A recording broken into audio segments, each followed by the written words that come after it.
Welcome to Wisdom Tips. I am so excited that you decided to join me today. I am so excited that you're here, and I'm so excited to just get right into the topic. I'm your host, Dr. Connie Green, here to give you wisdom tips on today, dropping some pearls of true wisdom so you can live a victorious life. Why don't you right now stop what you're doing and share this broadcast with someone? Somebody, everybody needs to hear this, not just someone. Everybody needs to hear this topic because today's topic is something that we've all experienced. That's why I like to talk about these topics because many times before I come on this air, the Lord had to deal with me about some of the same topics that I'm sharing with you. So I know we've all had this situation and this problem in life. So the topic of the day is how to have wisdom to heal your broken attitude. Yes, let's say that again. How to have wisdom to heal your broken attitude. Yeah, some of us got some broken attitudes. We call it stinky thinking. Sometimes people call it nasty attitude because we get mad and we get upset and we just go the other direction. That other direction is that wrong direction. It's the one that don't have no wisdom in it at all. You just fly off the handle and everybody see your attitude. And sometimes, I know we are going to have those times in life that we're going to have a bad attitude about things that are happening in life. But did you not know that there's some people out there that they have a bad attitude every single day? I hope that's not you. And if it is you, that's okay. You can be healed. You can get some help if you listen to this broadcast today. So we're going to just jump right on into this lesson that I want to teach you today and give you some good wisdom. First of all, I want to let you know, did you know that your attitude was the most important thing that you could ever realize in life? Your attitude is the most important thing that you will ever realize. Some people don't realize just how important it is. It is the most important asset that you can have. It's more important than your education. It's more important than your good looks. It's more important than your money. It's more important than your company that you may have that's doing a great job. It's more important than your education. It's more important than anything you could ever imagine. Why? Because your attitude can make friends. Your attitudes can cause you to have enemies. Let me say that again. Your attitude can make friends, and your attitude can make you have enemies. Oh, yeah. Your attitude can either attract people or you can repel people. In other words, you people that love people that have a good, happy-go-lucky attitude, they have a lot of friends because people just love to be around them because they're always happy. They always have something good to say. They know how to encourage you. And even if they get mad at you, you'll never see the attitude. They'll probably go home and they're mad and they'll tell their husband or their children that you made them mad. But they usually try to be kind of cool and not just fly off the handle because they want to continue to make friends and have a good attitude. And so that's what we all need to strive to do. Have that good attitude even when we're upset. Your attitude is even more important than your skills. Yeah, more important than your skills, more important than your education and your intelligence. Sometimes we have gifts and talents that God has given us that we didn't even go to school for. You just automatically is good at what you do. Maybe it's, you're good at, decorating. You're good at putting clothes together. You're good at driving cars. You're good at writing letters and you're good at all kind of things. You're good at singing. You're good at being a musician. You're good at teaching. You're just so good in so many different areas. But if you have a bad attitude, you can cause all those gifts and talents you have just turn around in other direction where nobody don't even want to hear you preaching. They don't want you to decorate their home. They don't want you to show them what to put on because you got such a bad attitude. You have that controlling spirit. So they don't want to have anything to do with you. So although you have all these wonderful gifts and talents, if you got that stinking attitude, don't nobody even want to be bothered. They're not going to hire you if you have a business. You may have a good restaurant and the food is good, but when they come to your restaurant, you're treating people bad, you're having a bad attitude, your employees having a bad attitude, they're throwing the food to you, you're having an attitude if you ask them to change your order, and people don't want to be around that kind of environment. So it's very important that you hear this broadcast today to make sure it's not you, and if it is you, make some changes so you can be happy and you can have friends and people that can surround you, and you can be able to have a wonderful life and not feel so overwhelmed overwhelmed, because that bad attitude can give you the spirit of bitterness. And when you bitter, you're angry, then you can get sick. So we want to keep in mind that when your attitude is broken, it is not about how great your family is. It's not about how important you are and how big you are on your job. What is important is how you handle your family, how you handle your problems, how you handle authority, how you handle situations that you're going through. That's what makes the difference. No matter. So what I'm saying again, it doesn't matter how successful you are. What matters the most in life is how you handle every situation that you face in life. It's been said that 10% of life is made up of what happens to us, and the other 90% is how we respond to what happens to us. Isn't that something? Let me say that again. It's what now? What did I say? I don't forget what I said. Life is made up of about 90% of what you respond to and 10% of what happens to you. 10% of what happens to you and 90% of how you respond. So when I thought about that, I thought about how we can be raised in the same home with the same children and same brothers and sisters, and one or several will be successful and the other one will not be successful and struggle, or the other kids may not be as successful as one or two of the other children. And you wonder, how did that happen? Raised in the same home with the same rules, they eat the same food, they have the same mama and father, but for some reason one or two will shine in the family, or sometimes it's just one that shine and the rest of them are struggling to make a ends meet, or struggling to live, or struggling to have a successful life. Why do you think that is? It's attitude. Put it in the chat. It's nothing but an attitude. Nothing but an attitude. I remember a few months ago, Will Smith shocked the world when he slapped the presenter Chris Rock during the 94th Academy Awards. That was a time where a lot of Black folks was in charge, our people, and we were so proud of the fact that they were running things. But because of his attitude, because he got offended or his wife got offended, he slapped Chris Rock. And what was the fallout? It was followed by confusion. People were shocked. They were overwhelmed. They were disappointed. There was regret in various corners of Hollywood and the world. It shocked the world. It shocked the nation. Nobody could believe that he slapped them. Where did that come from? That came from a bad attitude or a broken attitude.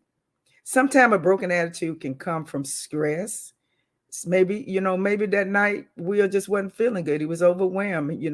He was nominated for a very distinguished award, and maybe he was nervous. I don't know. Maybe he was trying to please his wife. There's a lot of things people said the reason why he did it, but what it really boils down to is the man had a bad attitude. He didn't think about where he was. He didn't think about what would happen after he did it. I don't even think he thought anything. I think he just reacted out of how he felt and just slapped him. So that's what we don't want to do. You don't want to get to the point that you don't have any control of your emotions and you slap someone in public or act unseemly, because it can really disappoint a lot of people, and people could start not respecting you. You could have some people in your life that really respected you, and all of a sudden when you did that, it just changed everything about them, about you, towards you, as far as they were concerned. And some people probably don't even want to fool with you anymore, because then they would call you a violent person. And I have another story I want to talk about that I read. It was a very good story. I just want you to just engage, just wait just for a few minutes as I read this story to you, because I want to read it the way I read it, just to get you some understanding of how important it was to have a good attitude. In times of trouble, it's easy to get mad and upset. And so that's one reason why I wanted to share this with you, because when I read this story, it was very encouraging. Thomas Edison was, that invented the light bulbs. He also invented cameras, movie cameras, and he also created, or he had invented of batteries, the type of batteries that we use now that start our car off. And during his senior years of life, the story goes on to say that he worked in a modest building. It sort of looked like a barn. He was a very humble man. He would work late at night with his son. His son's name was Edison as well. So one evening, in an attempt to improve the batteries that he was dealing with, some chemicals that he mixed together caused the fire in his little humble beginning barn, and the flames just spread all over the house. And the story goes on to say that his son quickly ran out of the building looking for his father, running around the building over and over again, and desperate, calling his father, fearing that his father would be in the barn. And then he turned around the corner, and with great relief, there stood his father. He was so excited, but when he looked at his father, his hands were burnt very deeply all over. His white hair was blackened with ash, and he was watching the flames devour the structure, devouring. Can you imagine devouring not only the structure, but his inventions that he was working on? Can you imagine the things that he had worked on probably for years, and all of a sudden now his work just went up in flames? And we just stood there, the son said, without taking his eye off the flame, Edison said with a sense of urgency, "Son, go get your mother." And the son goes on to say, "What, Dad? Go get mom?" He said, "Yes, go get your mom." He said, "Why?"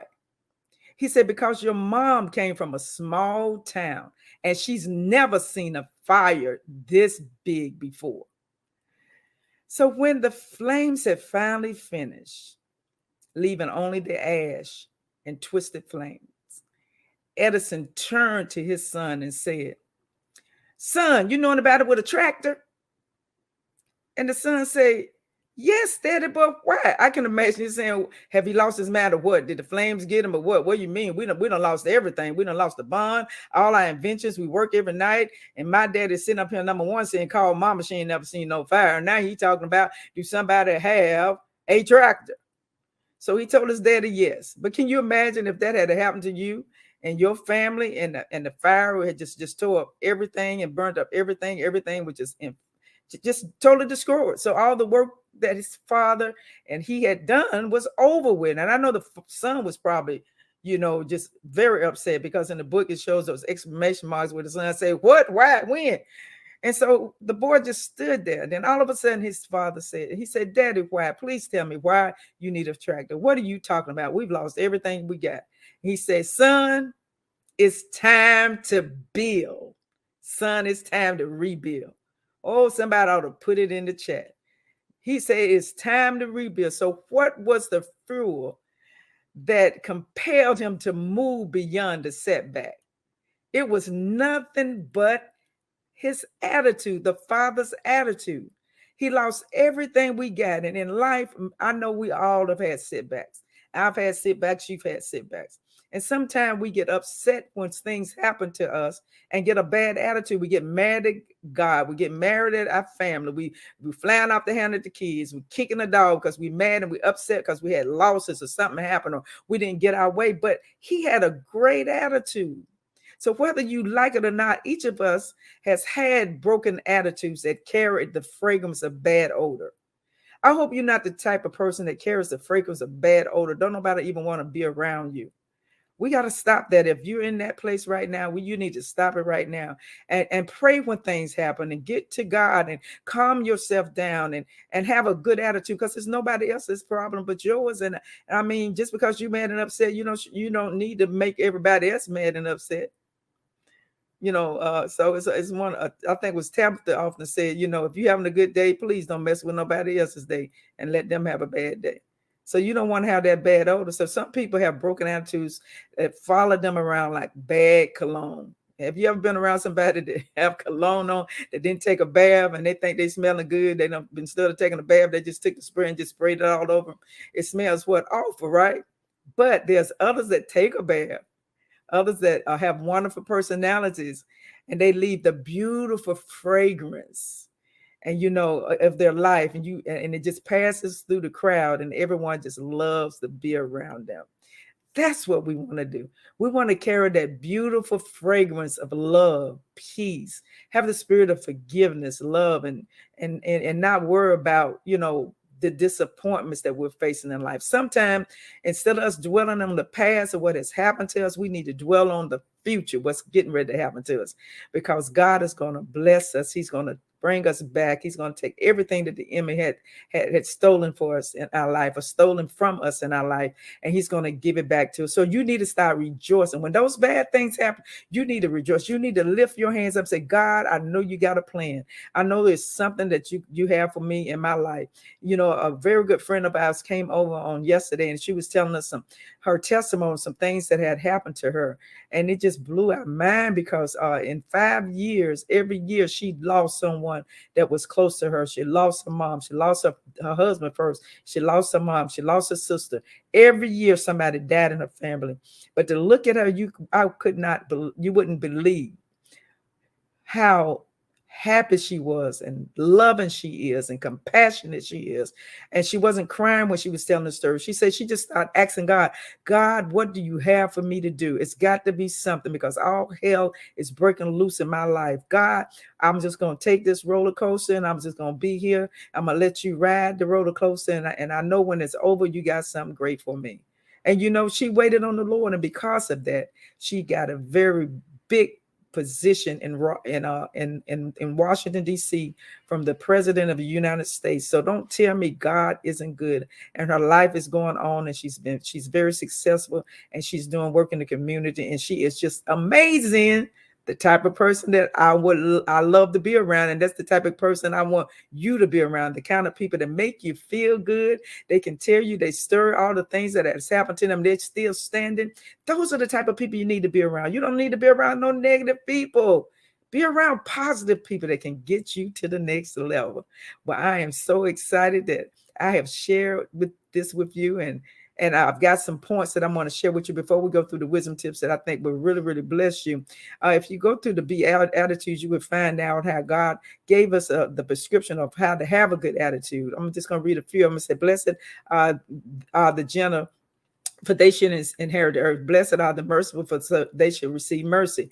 Blessed are those that are pure, because they should see God. Jesus knew that in developing a correct perspective on life was critical, important to our lives.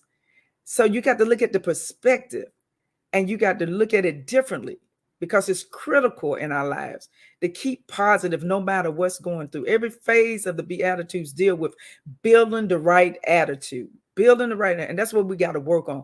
Building the right attitudes, where we're weak in those different attitude problems that we're having, and things that the issues and things that we're going through. Remember, we can still have a good attitude no matter what we're going through. And that's what we need to work on, build on that. Because of this, in Matthew 6:22, it says, because they became the lamp of the body, the very way we sit and interpret the world around us. Jesus knew that from the core of our beings, we needed to develop the right attitude towards life. That's another translation, but I want you to go to Matthew 6:22 and 23 when you get off of it, and you understand a little bit better. It also talks about the eyes and your attitude be clear in every confusion that will manifest your potential for success. So remember, you do that. You just let your eyes, your attitude. Sometimes we see things and we get overwhelmed. But everything that we see doesn't mean that we see it, because everybody can see the same thing, but we can all see something different. So make sure your eyes is looking at the right thing, and have the right attitude, and be clear about the conclusion of what you actually seen. And you will realize that sometimes the enemy play tricks on us. Sometimes we hear stuff that we really didn't hear. We think we heard one thing, and then when you talk to the person that offended you, they'll find out that oh, that's not what they meant. And that's why sometimes I don't like to do a lot of texting. When you do a lot of texting, sometimes it get lost in transition, and people get upset and mad. I remember I text someone that was working with me on one of my projects, and I text her, and she got very offended because the way I texted, it wasn't. She thought it was one way, and it wasn't that way. I really didn't mean what I had text, and she took it the wrong way. So I called on the phone, and I said, hey, what's up? I said, I noticed I've been calling you and you're not taking my phone calls. So what's going on? And she said, well, you let me know what you wanted when you wrote that text. I said, what are you talking about.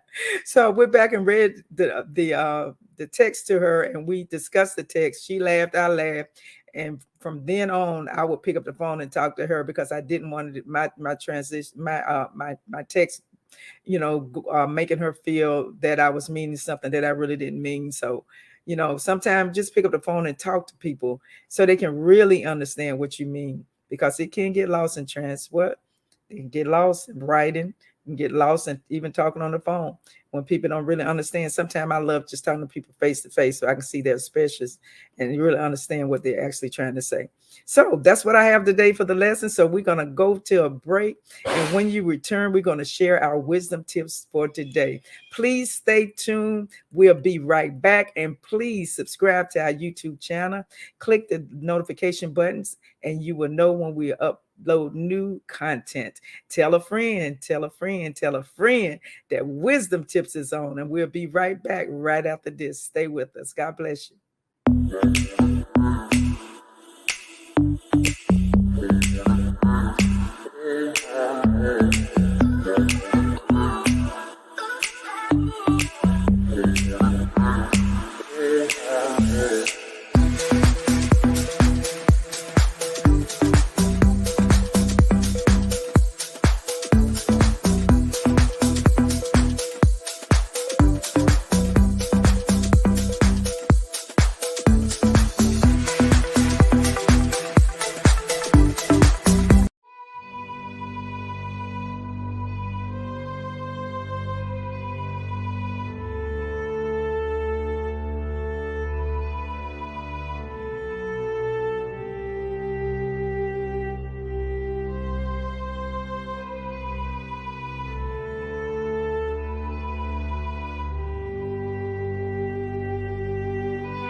Praise the Lord. I surrender all.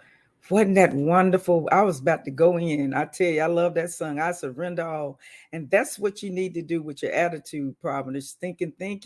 Your attitude can be healed. If you listen to these tips, I'm telling you, they'll work. They work for me, and I know they'll work for you. So my first tip for today comes from Deuteronomy chapter 30:19, and it reads this way. I call heaven and earth to witness against you today that I sit before you life and death and blessings and curses. So choose life in order that you may live. So the first tip of the day is make the right choice. It is essential. God is saying, here's your choices. He gives us the choice. He gives us what to pick. He said, life of death, and have a beautiful future. And you won't have to worry about that pain. It's up to you to do life or death. Which one would it be? And of course, you're going to choose, hopefully, life. You're not going to choose what? Death. So make the right choice. Tip number 2, God acts. He has the answer. God says, choose. Let me tell you which is best. That's what he was saying. He said, so what you going to do? Like I said in tip number 1, choose that you may both and your descendants. You thought I was just going to stop with just choosing. The important reason to choose is so you can have life and your descendants, your children, your grandchildren. You want them to choose the right. So if you choose the right, then your descendants will be blessed. So you don't want to choose the wrong thing. You want to choose the answer that God has already given us. Amen. Tip number 3, develop a life of changing at your attitude. You got to work on it, in other words. It may come slowly at first, but work on having that good attitude. It may come slowly, but don't give up. The new attitude may feel awkward at first because you're so used to flying off the handle. You're so used to having a bad attitude. You know, you grew up with it. It's been in you for 50, 40 years. Get over that. You want to be real. You want to be true. You want to be authentically who you are. And deep down in that heart, you're special. You're special to God because He created you. And you don't have to have that bad attitude. So it may feel awkward at first, but practice it until it becomes natural. You are only one attitude away from a great life and a successful life, a successful marriage, a successful job, successful business, that God is calling you to do, or successful ministry. Until it becomes natural, keep doing it, keep trying it. And God will make sure that it will work in your favor because you're going to even feel better about yourself. So, tip number 4, don't stop growing. Don't stop growing. If you stop changing, you stop growing. If you stop changing, you stop growing. And if you stop growing, you're in trouble. So if we're not growing in life and doing better things, you're going to die. If you sit down at your table 24/7 all day long, never go outside to get no sunshine, never go to the grocery store, never do something fun to make you feel good, never go to church, and you just sit there, it won't be long that you die. And as a matter of fact, they say the new cigarettes, they say when you smoke cigarettes, you die. They call it sitting down all the time. It's a new cigarettes that can cause cancer because you're not moving that blood flow around. You're not getting up and moving that body. We were created to move. We were created to be creative beings to do stuff, put our hands to stuff, working and doing the things that we need to do. So you want to always be the type of person to want to grow and make some change in your life. What do you call the tree that stops growing? It's dead, right? So if you don't water that tree and if that tree don't stop growing, it's dead. So what's the difference? If we stop growing, we're going to die inside, and we could die literally if we don't start enjoying this life that God has given us. Dear heart, I want you to enjoy your life. Get over what you worried about. Get over it. Give it to God. We say we trust God, and I talked about last broadcast. We don't really trust Him if we're worrying about stuff. So you need to trust Him and get over those bad attitudes. Tip number 5, have faith. Have faith to cooperate with God, attempt to bring wholeness and healing to your life. Your poor attitude and your bad attitude and your sticking attitude will actually sabotage what God has for you in your life. And you don't want to be sabotaged. Don't let the devil help you be destroyed. Amen. So let God help you. He wants to help you. Tip number 6, believe in your healing. Believe your broken attitude can be healed. You may say, well, you don't know me. I'm bad. I got a bad attitude. I can never, ever do this. Oh, yes, you can. You got to work at it, but it can happen. Believe for your health that it can be healed no matter what the devil say. Believe your marriage will be better. Believe that your children are going to be better. Believe that your finances are going to get greater. Believe what you're going through, even in your body. You may be sick right now, and that's why you got a bad attitude. You're mad. You don't understand why God is letting you go through that, honey. God got something good for you. I'm telling you, if you hang on in there and you get through that little hurt part that you're going through, everything's going to be all right. But the bigger question is, are you willing to change your broken attitude? See, nobody can make you do it. You got to be willing to do it. Do you have the faith that you need to change? Do you believe you can be healed and made whole? So you can develop the attitude to attract a victorious life. If you don't think you can, you won't. The choice is yours. All right, dear heart. Well, that's it for this week episode of Wisdom Tips with Dr. Connie Green. Join us every Thursday at 7 p.m. Eastern Standard Time. We're on Facebook, YouTube, CTR Network, and podcast. Be sure to like, subscribe this channel, click the notification button so you know when the content is coming forth. And remember, we ain't got no time for tears and fears. We are surviving and we're thriving because wisdom is the principal thing. And in all that getting, get an understanding so you can live a victorious life. Love you, dear hearts. I'll see you next week. God bless you.